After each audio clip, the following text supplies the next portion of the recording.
Hello and welcome to Mad About Sports. And we are back with another video. And today we're going to be talking about football.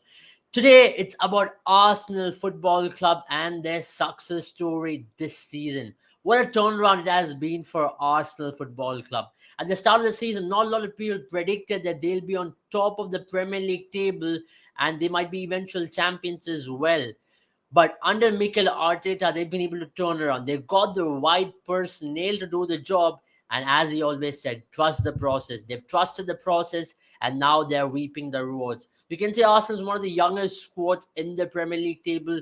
He's found the right pieces to run a show for this season's Premier League. Now, when we talk about Mikel Arteta, he was appointed in a position where things look very, very bleak for Arsenal. Mikel Arteta won his first ever trophy as an FA Cup right after the resumption of football after COVID, and people weren't really impressed with the football he played. People thought it was extremely defensive. People thought it might not give them rewards in the longer run. But then Mikel Arteta got the right personnel over a period of time. Even during 2021-2022 season, people really felt that the team has got the potential but not that cutting edge. But you saw it towards the latter end of 2022 season where they could have possibly ended up as a top four.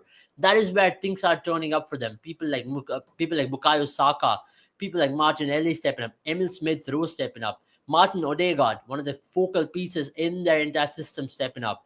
Now, one of the biggest things came when Mikel Arteta had to confront Aubameyang, the club captain, to leave the club. He was not giving him enough game time. He felt his work ethics was against the club. And that was a turning point for them to entirely change the system as well. Now, if you look at this season's Premier League table as of where they stand right now, you can understand the Premier League table. They're right on top, and they've been on top of Manchester City as well. Now, the Premier League table also indicates that they have got few games left in the league, and that is going to be very, very crucial for them.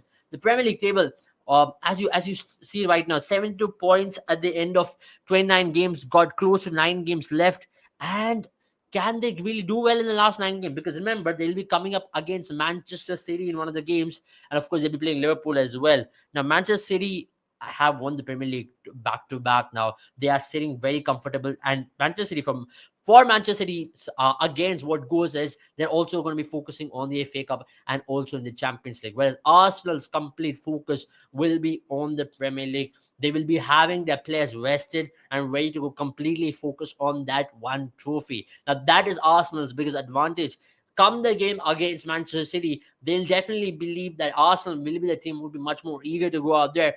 And also with Manchester City, they've shown their indication that they want to compete in the Champions League more than the Premier League. So that is their advantage. If you talk about the number third position in the table, there's no competition at all. It is just against Manchester City, their sole competition. As Manchester City has played one game less as well, even if Manchester City goes on to win the next game, Arsenal sit well with 5 points clear. Now, that is one positive factor for Arsenal. 5 points clear. Even if Manchester City go on to defeat Arsenal, they'll still have that two-point advantage as well. That is where Arsenal have done one thing very right, getting points out of situations where people thought they can't really get the points out of. Now, remember the games against Bournemouth. Remember the games against Aston Villa throughout the course of the season, where people really wrote off Arsenal at one stage, but then Arsenal really clinching the 3 points out of it. Now, if you talk about some of the best Premier League ones over a period of time in the history, it's about getting those 3 points in those crucial games. Now, let's talk about the players, isn't it? Because this season has all been about Arteta's system and the players who have really stepped up. Now, if you look at that players, look at the number of different goal scorers. Now, if you have to talk, one of the different players, one of the most exciting signing they've had towards the latter end of this season is, of course, Leandro Trossard coming in from Brighton of Albion. Leandro Trossard has been also a very, very important player in the system, but Bukayo Saka, Gabriel Martinelli, Martin Odegaard, you talk about Gabriel Jesus there, you talk about Nketiah there. These lads have been phenomenal for the Arsenal Football Club this season. Different goal scorers, different assist makers, and as an attacking trio from the midfield to the front three, that's been the biggest difference. You talk about Gabriel Jesus' injury right before the World Cup. It really shook out Arsenal. People really felt Arsenal will be on a downslide after the World Cup because they had Gabriel Jesus, who was one of the major points in the system, being ruled out for a major chunk of the season. But that's when Eddie Nketiah, a youngster who showed a lot of promise, step up and score goals for them. And on top of that, the fluidity in the system, the wingers cutting inside, especially if you talk about Bukayo Saka's pace, agility, and the skill cutting in from the right hand side, wide inside, supporting with Eddie Nketiah, and also someone like a Ben White on the wider spaces. That has been the hallmark of this team, with Odegaard really pushing upfield and Odegaard getting that support from Granit Xhaka and also Thomas Partey in the midfield has made Odegaard that player to really go up the field. Odegaard's best season has been this, certainly, because it's really unlocked Odegaard's creative ability. It's also unlocked Odegaard as a player as well. Now, if you ever talk about one particular player this season who has really stepped up, you can't really pick, because it's been a complete team effort. It's not one of those teams where you really find one player really stepping up. If you talk about Manchester City, you can really pick up one player. It has been Erling Haaland who's really bossed around the season. If you talk about previous seasons for Liverpool, you can talk about Mohamed Salah. You can talk about Heung-min Son. You can see that one major player, but that's not been the case with Arsenal Football Club.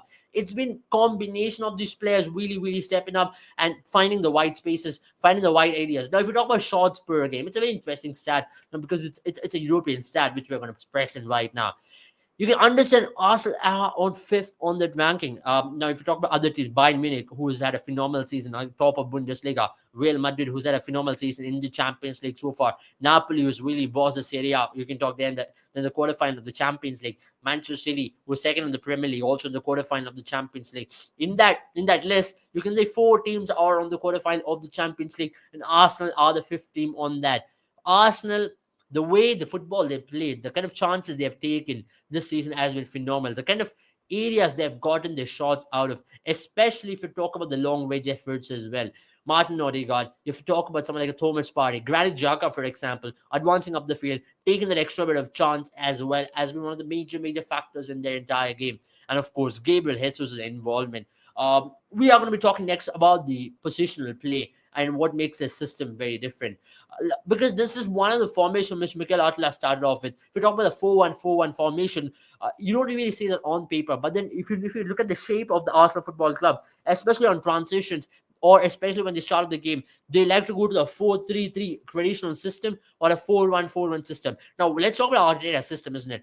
It's pretty much a lot like a Cruyffian philosophy, you can say, something which you inherit from the philosophy of Barcelona, the tiki-taka. You can say Pep Guardiola implement that system very well. You can say Javi to an extent implement the system well. So how important are wingers in the system is so important. The wing backs, the midfielders are so important in the system. The 4-1-4-1 system is a shape what they maintain, but 4-3-3 is how they go about it.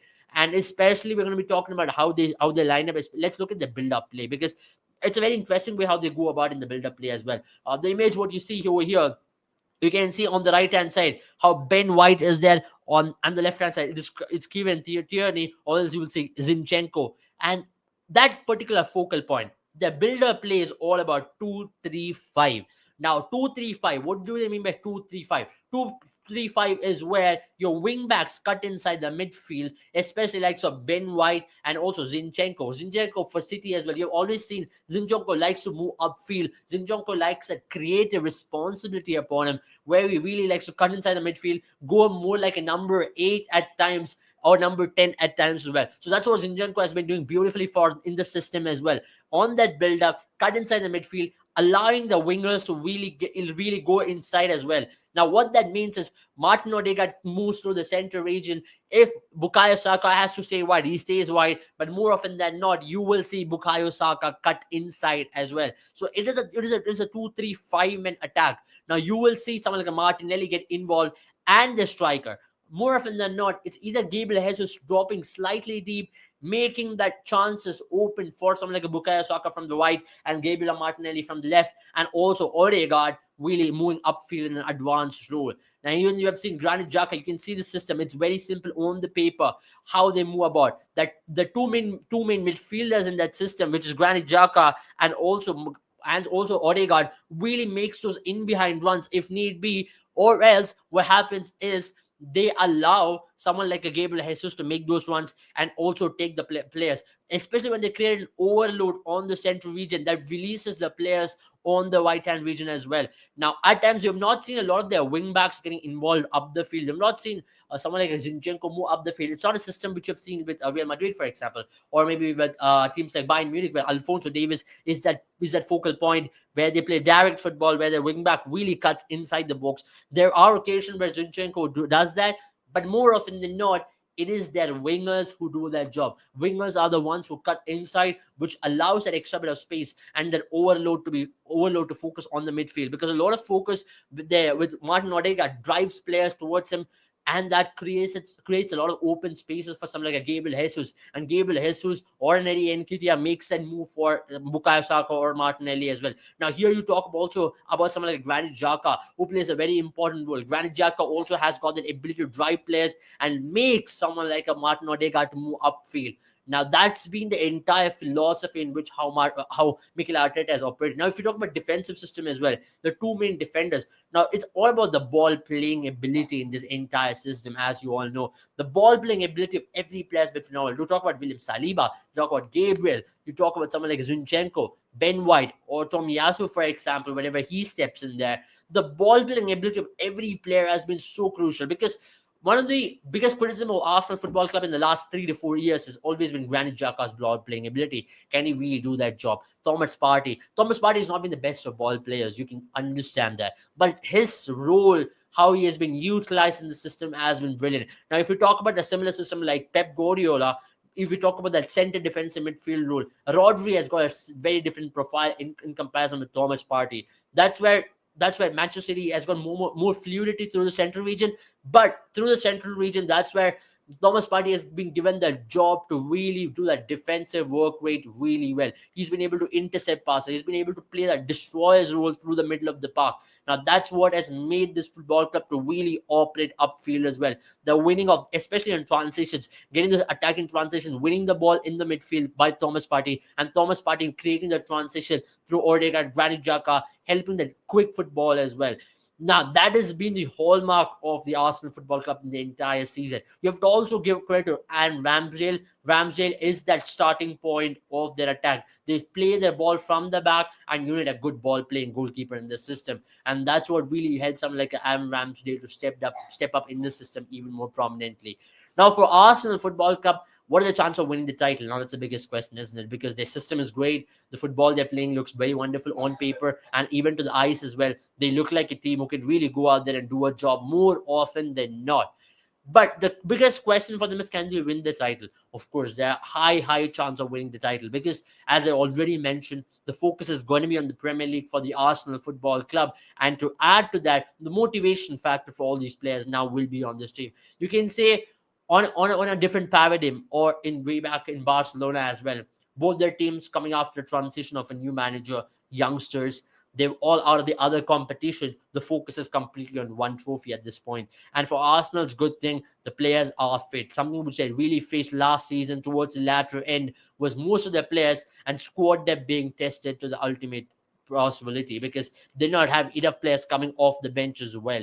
Now, this time around, they have enough players coming off the bench. There's someone like a Vieira coming off the bench. They have Nketiah coming off the bench. Jorginho coming off the bench. So that's really helped the Arsenal Football Club, especially towards latter end, to control and manage the squad very well. Because 38 games is a load of games in the Premier League. And considering the fact that they've also competed in other competitions, that's really put them under a lot of pressure, isn't it? So they had to focus on that one particular trophy, which is the Premier League. So rotation of squad becomes even more prominent, and that's one thing Mikel Arteta has done very well. The process, the belief he has been able to get from the fans, all of a sudden there's this new wave of belief among the fans. They started to trust in the ownership again. Remember, in 2019, 2020, they were all against the Kroenke family. They were asking for them to really step down and hand over the club to some new owners. But all of a sudden, Kroenke family as well, they've also shown their faith in Mikel Arteta. They really believe that he's a white man for the job, and has really done that job for them to perfection. Now, if Arsenal go on to win the league, it's going to be their first ever league title after almost close to 2 decades. Last time they won the league, they were the Invincibles under Arsene Wenger. They went on to be unbeaten in the Premier League, and they went on to clinch that year. You know, it was a beautiful season with Vieira. You have talked about Thierry Henry there. But now there's a new wave of youngsters, everybody really motivated, and this could be the season where they really sing a new song and a new winner in England. Because over the last 3 to 4 seasons or 5 seasons, it's been Liverpool or Manchester City who's really dominated the league, and people also want a new league winner to keep the Premier League much more interesting and competitive like the older days as well. Now, if you really enjoyed watching this video, do not forget to share and also like this video, and also subscribe to our channel so we can keep bringing you these kind of content every now and then. And if you're very much interested in tactical analysis, and also if you're interested in cricket analysis, check out our courses. The link is in the bio. And also, we'll be keeping updated with all the latest sports across the world. So follow our Instagram page as well for all the latest stats and all the latest news about players. Thank you for watching this video. Take care, all of you.